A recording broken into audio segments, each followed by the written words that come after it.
Hi guys, it's Rob back with another Unity tutorial. And in this tutorial I really want to do an in-depth coverage, okay, of how we'd create some sort of web like this that would make these animations possible. So basically when you create a new clip, okay, in here, and let's just say we call it new animation, well now we have new animation here. So that's how those got there. The next step that I want to show you guys, okay, I want to show you guys how we can actually transition between them. So remember I told you right click, make transition. Now let's analyze what's going on here. Well, I had the idle sprite or animation, okay, so well, this technically is an animation even though I only used one sprite to create it at 3 distinct points in the animation timeline. What I did here, okay, so we have idle, right? This is our idle animation. Well, I recognize that the player of the game, okay, isn't always going to be going isn't always going to be staying in this position. Sometimes they're going to want to turn left. So I needed a left idle animation to account for that. So what I ended up doing here, okay, was I made a left idle animation, right? And now when we want to transition between these two, well, from right idle to left idle, I had two conditions that had to be met, right? First was the condition for a left or a right. So is left obviously had to be true.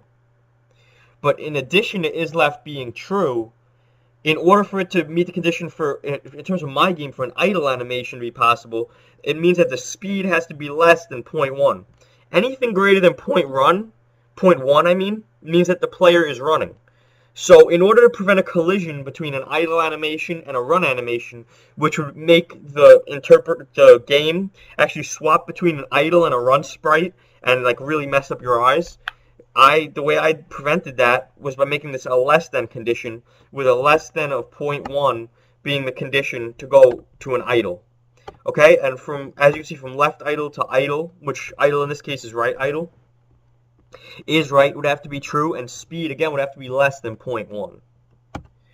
Okay, now to go from fire right to idle, is shoot has to be false. Now you might be saying, but what about the whole, fire thing?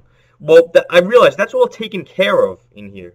You see, because if any other condition is met, right? Because when you're using fire right, you instantly want to go back to the idle. So you want to go back before you start your run. So I'll show you guys what I mean. We fired. It doesn't inhibit you from running as far as you're firing or after you're firing. All it means is that when you're done, right, as soon as I've clicked this button, I'm going to go back to holding my gun out straight, which is what I want to do. Now, of course, my arm's going back here because I'm going next to the run animation. But this is just how you make it work. You don't do any of these complicated checks. Only get as complicated as you need to. Okay?